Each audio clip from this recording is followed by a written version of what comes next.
is off. Where is she? I don't know. Emma Kate, you're still awake? Yeah, we're waiting for the Tooth Fairy. Okay, do you want me to tell you a story while you wait? Yeah! This is a Ryan original, and it also begins with our friend waiting for the Tooth Fairy.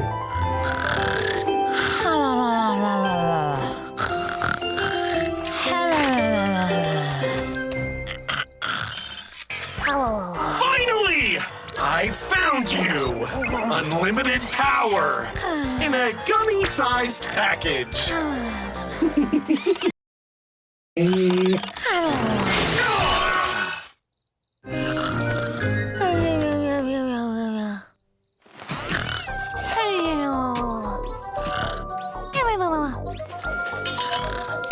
Sweet dreams, Gus! 'Cause that power source is mine! What the? Who are you? The Tooth Fairy? Duh! Now get out of the way! Mama's snagging a snaggletooth! Buzz off! I was here first! I require a single tooth! Then I'll knock one of yours out! I'd like to see you try!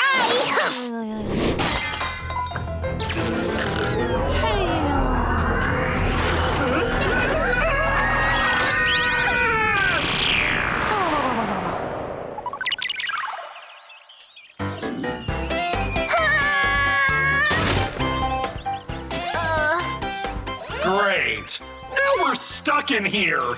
In Nerdville! Huh? This is what Gus thinks I look like? You've never looked better! Why, you! Well, howdy, strangers. Welcome to Gus World, home of everything that is wonderful, epic, and gummy-licious. I literally couldn't care less. We're just trying to find our way home. Yeah, maybe you can help us, Ryan. Dude, I'm Brian, and I hope you're both ready to join us here forever. Nah, I'm just kidding, bro. Nothing bad happens here in Gus World. I was so incredibly wrong!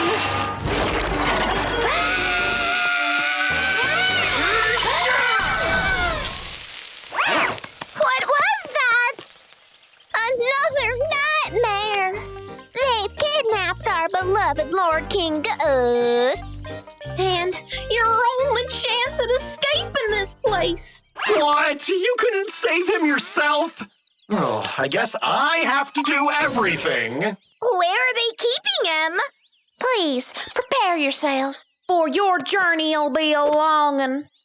The Nightmare Realm resides far beyond the Gummy Lake, across the crocodile-infested swamps, and atop the vast amygdala mountains of yonder...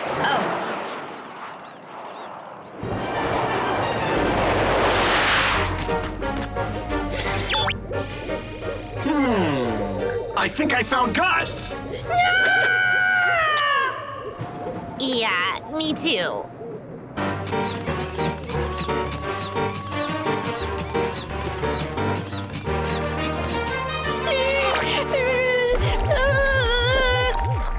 Gus!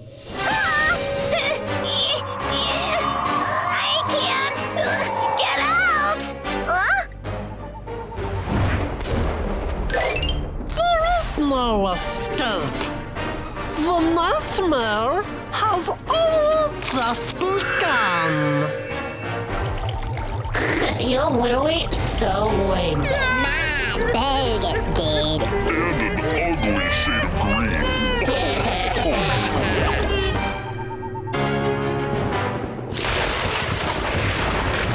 I think if we want to escape, we need to build up Gus's confidence. You mean I have to compliment that buffoon? I know. Positive reinforcement isn't my thing either, but it might be our only shot. No. Guys! You're looking, mighty tough today.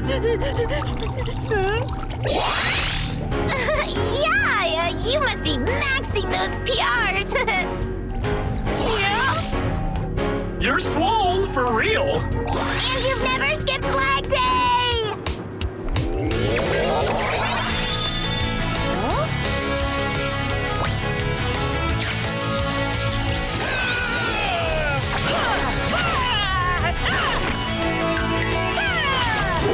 That's all it took. Only a based stud like yourself can warp us home.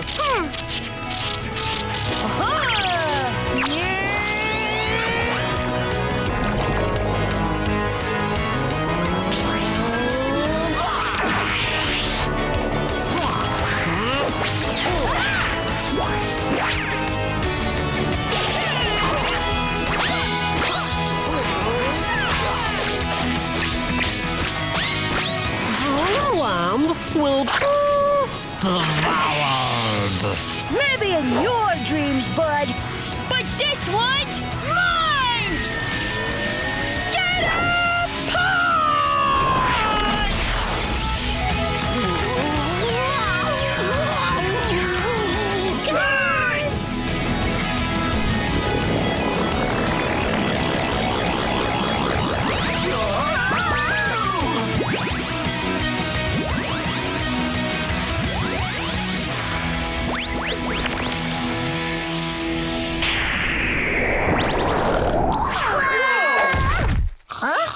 We're free!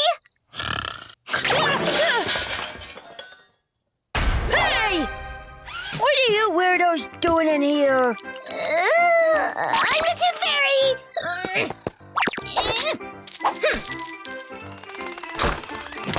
And what about you? Oh, I just like watching you sleep.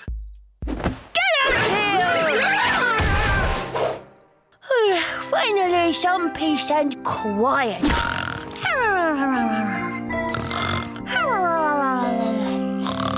Gummies, gummies, gummies, gummies, gummies. That was great! Well, the Tooth Fairy should be here any moment. Hi, guys! Today I'm going to be reading Emma and Kate a bedtime story about 3 little pigs. You guys ready? Yes! Okay. Once upon a time. Thanks, Ryan. I'll take it from here. Once upon a time, there was a magnificent farm full of delectable animals. Sheep, chickens, cows, you name it. A 5-star buffet if you ask me. But deep in the farmland lived 3 little pigs. Emma, Kate, and Coco, the fairest of them all. A big, bad wolf like me would never be allowed on the farm. So I spend my days relaxing in the woods next door. And you know what? I'm sick of eating vegan tonkatsu instant ramen! It's time for a change! Luckily for me, the 3 little pigs decided they wanted to leave the farm and build their own houses. Nice. But unfortunately, I went for a dental cleaning, so I had to wait for a few hours before I ate another meal. So, I waited and watched them build their houses from the cold depths of my cave apartment. And soon, a chill ran down my spine. No, it wasn't from the dank atmosphere of my home. Rather, it was the chill of opportunity. The 3 pigs were arguing. Look at all the straw, says Emma. There's so much straw. We can each build an entire mansion with it. Emma grabbed a handful of straw and brought it with her. But wait, Kate responds. Surely a house cannot be made of straw. Let's use sticks instead. Kate grabs a handful of sticks and places it down in front of her. Straw is easier, Emma says. No, sticks are more useful, Kate claims. Suddenly, Coco walks over with a handful of bricks and drops them down. A house made of bricks will be the most sturdy. A perfect perfect, comfy home. Coco says. Emma and Kate notice that there are far fewer bricks than straw and sticks. There's not enough bricks to build a house, Emma says. I can build 2 home mansions with my straw. Kate jumps in. And working with bricks is too difficult. Building a house of sticks will certainly be faster. The 3 little pigs were all in disagreement. So, they went their separate ways and began construction. How interesting. Splitting the pigs up means I can have breakfast, lunch, and dinner. But I must wait. My favorite TV show just came on, and clearly that takes precedence. Everyone was working so hard. Emma was the first to finish her giant straw mansion. Kate followed soon after with her stick nanner. And finally, Coco completed her small brick cottage. Hooray! The pigs celebrated. Emma decided to take a long nap after her hard work. I couldn't help but giggle as I sneaked up to the door. With the full weight of my wolf paws, I knocked on the door. Knock, knock, knock. Emma wakes from her slumber. Who is it? She says. Emma looks through the straw window and sees the baddest wolf she's ever seen. Little pig, let me come in, I say with delight. Not by the hair on my chinny chin chin, Emma says. Then I'll huff, and I'll puff, and I'll blow your house down. I inhale a large breath, and then let it all out. Oh no, Emma cried as her straw mansion fell to pieces. Emma quickly ran next door to her sister Kate's stick manor. Wow, Kate, nice place you got here, Emma says. Thanks, I told you a house made of sticks would be best, Kate responds. I finally managed to catch up. Knock, knock, knock. Who's that? Kate questions. Little pig, let me come in. I howl with glee. Not by the hair on our chinny chin chin. Then I'll huff, and I'll puff, and I'll blow your house down. I inhale yet another large breath. And boom! In a matter of seconds, all the sticks fall to the ground. Let's get out of here, Kate says. Maybe we could go to Coco's, Emma responds. But her brick house is so small. Will it even fit us? Kate exclaims. Now I got you, I growled. But unfortunately, I was so out of breath that I couldn't grab them as they scurried off. Off to Coco's, they said. What are you doing here? Coco questions. There's a big bad wolf that blew our houses down. Emma and Kate cry. Well, don't worry. My house is made of bricks. It won't be easy for that mean old wolf, Coco reassures the twins. Suddenly, a loud knock on the door. Bang! Bang! Bang! Can you guess who it is? Of course! It's me! Little pig, let me come in! This is starting to get old. Not by the hair on our chinny chin chin. Then I'll huff, and I'll puff, and I'll blow your house down. But the house was still standing. Huh? I was surely confused. breath. And another breath. But I just couldn't seem to blow Coco's house down. I have a diaphragm of steel. Why can't I blow this house down? Hooray! The pigs cheered. I guess making a brick house really did pay off, Emma says. Maybe we should all make brick houses from now on, Kate adds. Oh no, not like this. I can't let all these farm animals make brick houses.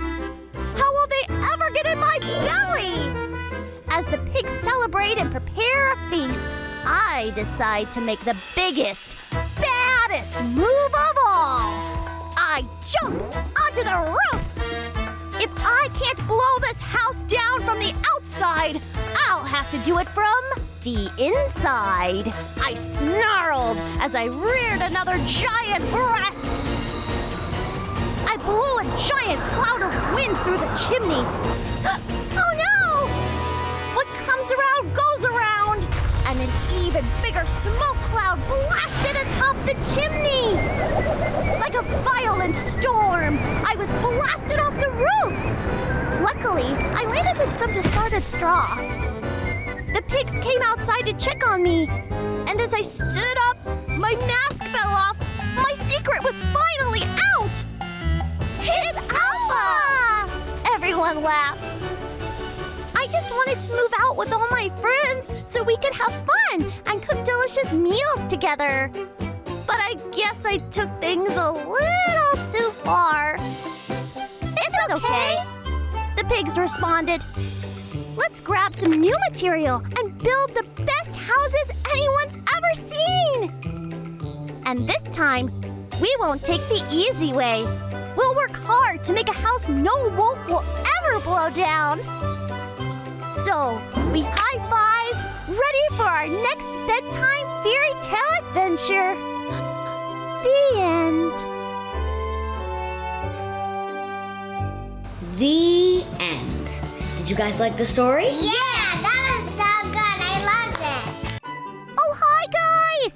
You just caught me on my way to Ryan's house.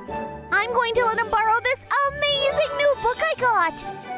I'm so excited to see what he thinks. Oh, wait! Do you guys want to read it too? Oh, awesome! I guess I have some time to read it to you real quick. So hang on tight as we dive into the world of Hansel and Gretel! Once upon a time, in a faraway land, in a magical forest, two sisters lived with their mother, me! That's right, I'm playing the twins' mommy. I'm a little nervous. I've never been a mommy. What if Emma and Kate don't like the clothes I pick out for them? What if I forget when their bedtime is? How do I make sure they're getting enough vegetables? Oh, right, sorry, the story. Anyway, our little family took on many odd jobs to make ends meet.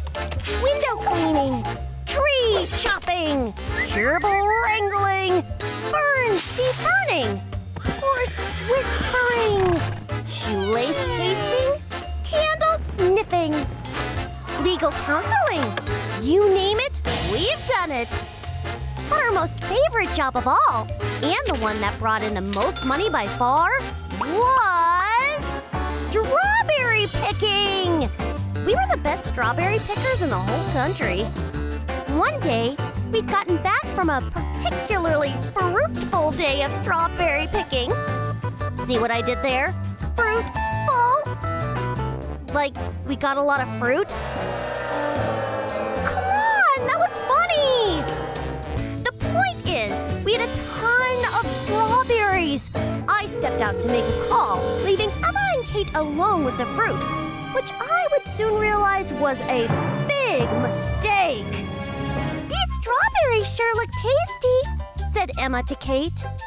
I know, replied Kate, but Mommy says they're for selling, not for eating. Well, said Emma, how can we know if they're good to sell if we don't try one? Hey, you're right. Kate replied. "We better try one, but only one." And each of the twins ate one strawberry. But the strawberries were so juicy, so flavorful, so delicious. They couldn't stop themselves. They ate another, and another, and another, until there were no strawberries left. "Uh-oh," said Kate, upon realizing what they had done. "Uh-oh is right," I said, re-entering the room. "You two ate all our strawberries. We were supposed to sell those." Hey, I'm getting pretty good at this parenting thing, huh? Tough love, Mom of the Year, right here. The twins, to their credit, fessed up and took full responsibility. And what's more, they offered to go out and pick new strawberries to replace the ones they ate. Wow, so mature. They grow up so fast, don't they? So, Emma and Kate headed out into the woods to find more strawberries. Kate wisely took a bag of breadcrumbs with her to leave a trail so they could find their way back home. As for me, I went to the kitchen to make a snack for myself. All this talk of breadcrumbs and strawberries has gotten my tummy rumbling. As I whipped up the healthy little snack, I listened to the evening news. "Attention," said the reporter on TV. "Special bulletin! All residents of magical woods in the faraway kingdom should be on the lookout for this woman. Reports indicate that this witch wants to turn children into gingerbread cookies so she can eat them. Be on alert, and whatever you do not send your children into the woods." I thought. Maybe hold off on that Mother of the Year award. "Emma! Kate!" I hollered as I burst forth from the house. But the twins were already gone into the woods, and more alarmingly, their breadcrumbs were being snatched up by birds. I couldn't track them, and they wouldn't be able to find their way back. Oh no! Meanwhile, Emma and Kate had wandered deep into the forest, where barely any sunlight penetrated the thick leaves above. Emma?" asked Kate. "Are you getting some kind of weird vibes from this part of the forest?" "What do you mean?" asked Emma. "Well, all the trees seem to have angry faces on them, and all the animals look angry too, and even the moon looks angry." "Oh, you're just being paranoid," Emma replied. "Besides, we've got your breadcrumb trail to lead us home when we need to." It was at this moment, however, that the girls learned they did not, in fact, have the breadcrumb trail to lead them home. "Hey, the birds ate all our breadcrumbs," said Emma. "Huh, lucky them," said Kate, rubbing her rumbling tummy. "I'd sure like some food." It was at this moment, as if by magic, an intoxicating aroma wafted their way. It smelled of chocolate, cinnamon, caramel, molasses, and more. It smelled like every delicious smell the twins had ever smelled before, and several smells never before smelled by smellers of any sort. "What is that?" wondered Kate dreamily. "Look!" shouted Emma. And suddenly, the twins beheld a glorious sight. The sunlight shone down on a magical house made entirely of candy. The front door was pure milk chocolate. The shingles on the roof were peppermint bark, and the windows were pulled taffy. Even the smoke puffing out of the chimney appeared to be blue cotton candy. "I call dibs on the doorknob!" called Emma as she ran towards the house. "Wait!" said Kate. "Doesn't this seem a little fishy to you?" "No," said Emma, already chewing a piece of the door. "It seems chocolatey!" Convinced Kate joined Emma at the house, and they began to eat the delicious treats. They were so busy gobbling up the delicious candy house, they didn't even notice the witch was approaching behind them. The witch swiftly trapped the twins in a cage. Coco! The twins exclaimed in surprise. Not Coco, said the witch hurriedly. I'm an evil, scary witch, remember? Oh, right! The twins replied.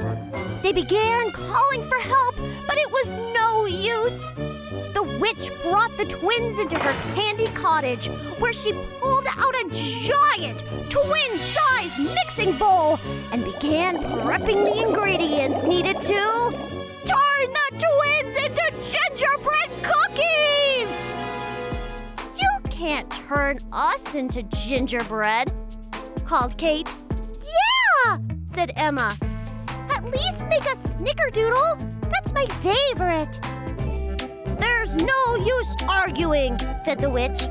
This fairy tale was written hundreds of years ago. There's nothing I can do to change it now. The twins sulked. The witch had a good point. Now, the witch went on. Who wants to be turned into a cookie first? All you have to do is climb into the magic mixing bowl here, and poof! You're instantly transformed into a cookie. That's when Kate came up with a brilliant plan. A magic mixing bowl? Kate said skeptically. No way! I don't believe you. Believe it, the witch said.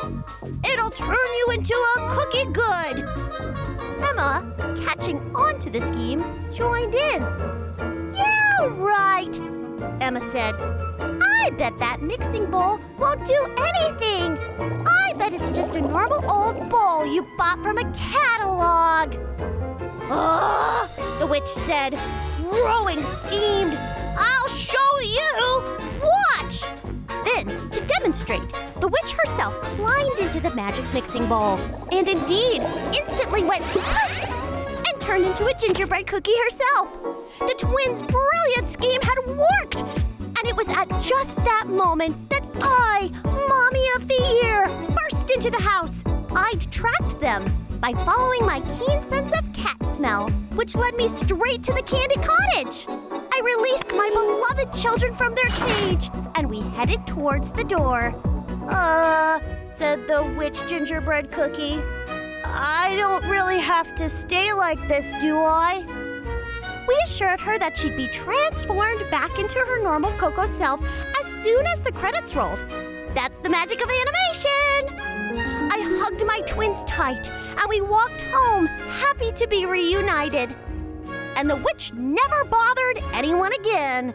In fact, she changed her ways, allowing children free rein to come and eat from her candy house anytime they pleased. Aw, what a happy ending, right? I can't wait to see what Ryan thinks, so I have to get going. Thanks for joining us on our fairy tale adventure. See you guys next time. Bye!